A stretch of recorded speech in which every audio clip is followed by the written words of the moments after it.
Hello students. आपके पास ये question है जो कि IIT जे मेंस 2022 में आ चुका है। इसमें कहा है if the probability that a randomly chosen 6 digit number form by using 1 and 8। इसका क्या मतलब है?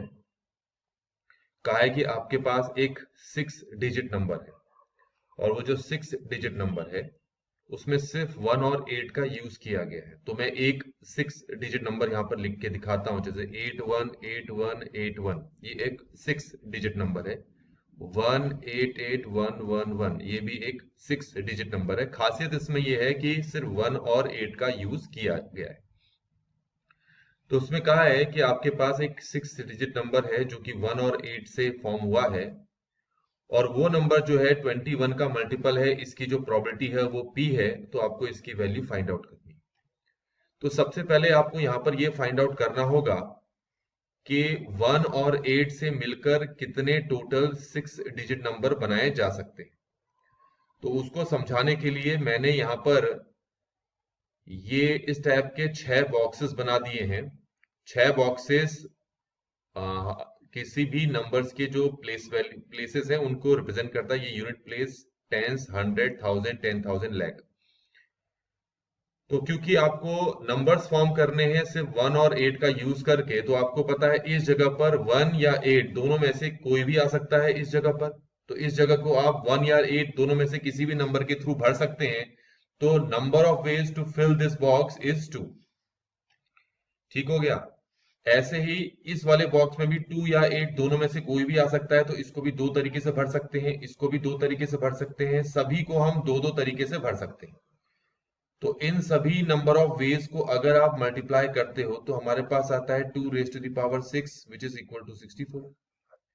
तो इसका मतलब है टोटल 64 6 डिजिट नंबर्स बनेंगे जो कि 1 और 8 को ही कंटेन करके रखेंगे। ये तो हो गया। अब अगली केस हमें बताना है कि वो जो नंबर है वो 21 का मल्टीपल होना चाहिए।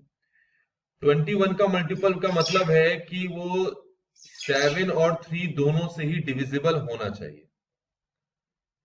तो हम यहां पर सिर्फ क्या करते हैं, 3 के लिए ट्राई करते हैं कि कितने नंबर ऐसे होंगे जो 3 के मल्टीपल होंगे, या यूं कहें 3 से डिविजिबल होंगे। 3 की डिविजिबिलिटी की खासियत ये होती है उनके सभी नंबर्स, मान लो कोई भी 6 डिजिट नंबर होता है, उसके सभी डिजिट्स को अगर आप जोड़ो तो वो 3 से डिवाइड होना चाहिए, तो ही वो नंबर 3 से डिविजिबल माना जाएगा।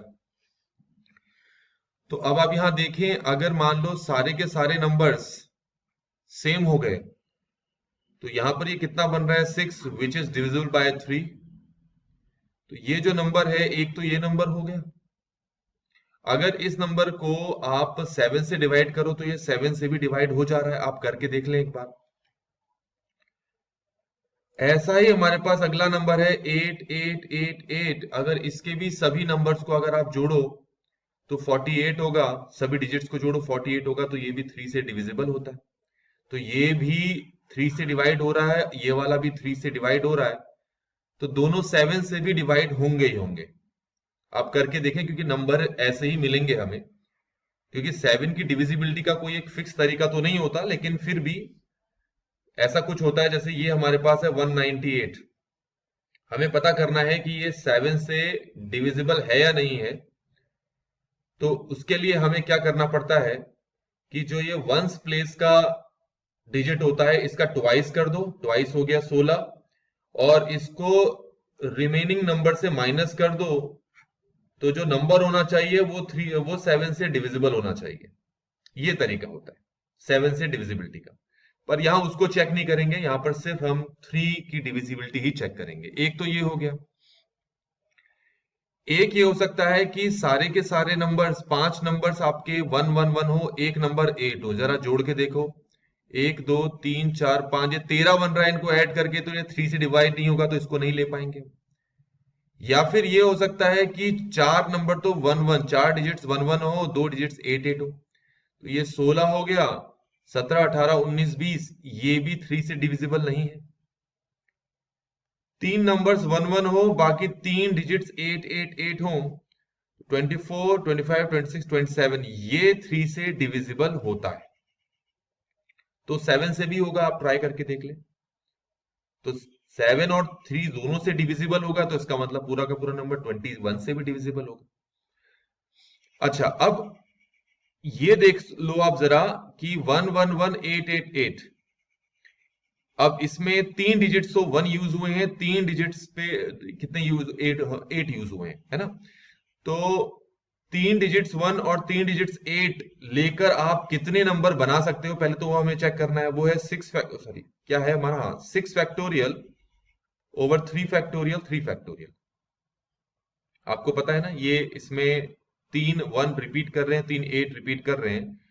तो number of ways to arrange this number, इस नंबर को कितने तरीके से अरेंज किया जा सकता है, तो ये हो गया। सॉल्व करते हैं, 6 5 4 और ये 3 फैक्टोरियल और नीचे 3 फैक्टोरियल 3 फैक्टोरियल, ये कैंसिल हो गया। 3 फैक्टोरियल 6 होता है, 6 कैंसिल हो जाएगा, तो हमारे पास यहां पर आंसर कितना आ गया, 20। तो इसका मतलब ये हो गया कि 3 डिजिट्स 1 हो और 3 डिजिट्स 8 हो, ऐसा करके टोटल आप 20 नंबर्स फॉर्म कर सकते हैं। 2 नंबर्स ऊपर हो गए, तो ये कितने हो गए, यहां पर 22 हो गए। ये क्लियर हो गया। अब 2 डिजिट्स 1 और बाकी 4 डिजिट्स आपके 8 हो, तो देखो ये सम तो हो गया 32 33 34, तो ये 3 से डिविजिबल नहीं हो पा रहा है। एक 1 हो और बाकी सारे के सारे डिजिट्स 8 हो, तो 40 41, तो ये भी नहीं हो पा रहा है। तो इसका मतलब है टोटल आपके पास 22 नंबर्स ऐसे होंगे जो 3 से डिविजिबल हैं, और वही 22 नंबर 7 से भी डिविजिबल होंगे, और 7 और 3 दोनों से डिविजिबल होने वाले जो है वो 21 से भी डिविजिबल होंगे। तो अब हमारे पास जो प्रोबेबिलिटी है P, वो होगा favourable outcomes over total number of outcomes. ये क्लियर हो गया। 2 से काट देते हैं, 2 11 और 2 32। तो अब आपको क्वेश्चन में देखोगे तो 96p की वैल्यू निकालनी है, तो 96 इक्वल टू 11 ओवर 32, ये हो गया 32 3 सा। तो आंसर हमारे पास कितना आ गया, 33 आ गया। तो ये आंसर हमारे पास 33 है। तो इस तरीके से बच्चों हमने इस क्वेश्चन को यहाँ पर कंप्लीटली सॉल्व कर लिया है।